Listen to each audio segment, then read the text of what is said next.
Hello, my name is Daniel Castillo and I'm a student of carpentry.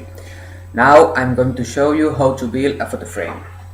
I will use some ideas of the book The Critical Path written by Ian Kirby, who is one of the most famous British carpenters living in North America. This photo frame has space to place for photographies with different sizes and different positions too.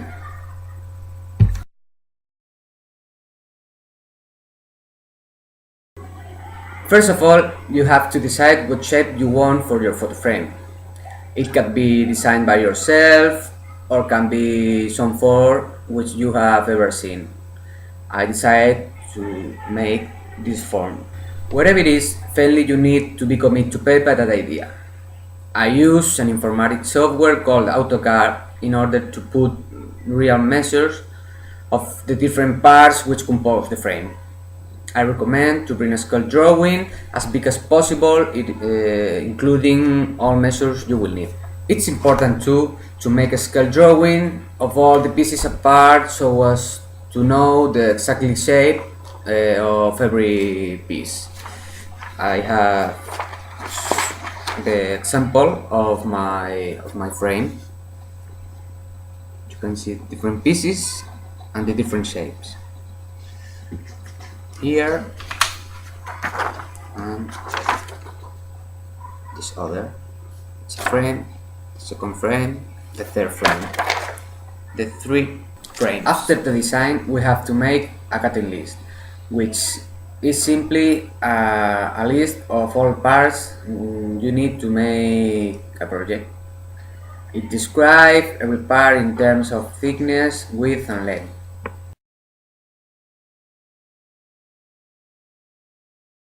The cutting list usually names the parts of the piece of furniture, which is a way to describe their function. Moreover, it can include information about the joinery and also of the kind of wood. Applying that to the photo frame, you have to choose the material. I have used medium density fiber boards because it is an excellent wooden material to make different pieces of furniture. While I was designing the shape of the frame, I thought that the best way to build it would be create three independent frames. Okay. Each of these frames is composed by 8 pieces which have to get from a MDF board.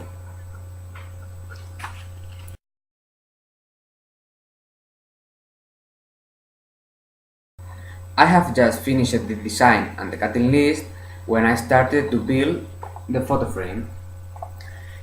The first step I made was to mark and show the different buttons which compose the frame.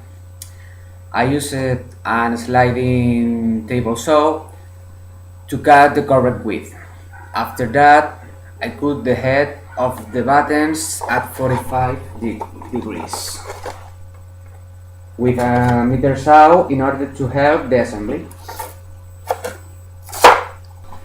The next step was to mount every one frame singly, checking the measures. While I was mounting the frame, I made a perimetric rabbet to put up the pictures and the glass. It's there, the rabbet. You can see it. Okay. I have used glue and small nails to join the pieces. During the drying, I made the back of the photo frame using a circular saw.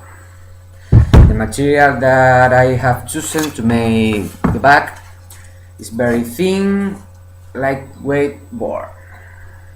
The last step of the assembly consisted in put the three frames together. How I made it? So I took a drill and made bores in different places where the screws didn't interfere with the final assembly.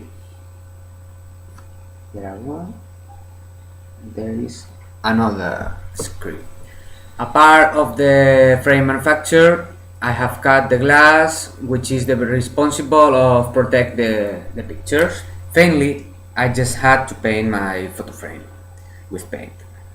First, I decided to paint the frame in white. Okay, but while the frame was drying, I looked little imperfections on it. So how could I solve the problem? Easy. I had to sand all the frame and after repainting that with black paint. The truth is that it wasn't easy and I have been too busy repainting the frame because had to apply 3 layers of paint.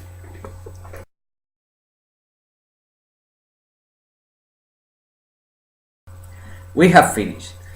That's unnecessary to create your own photo frame. I think that you should design something that you like and something that you will use in the future.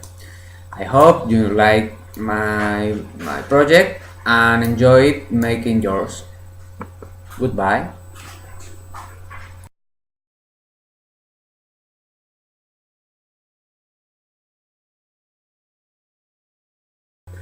It can be designed by yourself or can be some form which you have ever seen in Cuenca.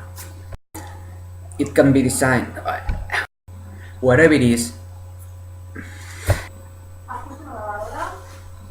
See, we have finished the photo frame. That's all necessary to create your own. The last part of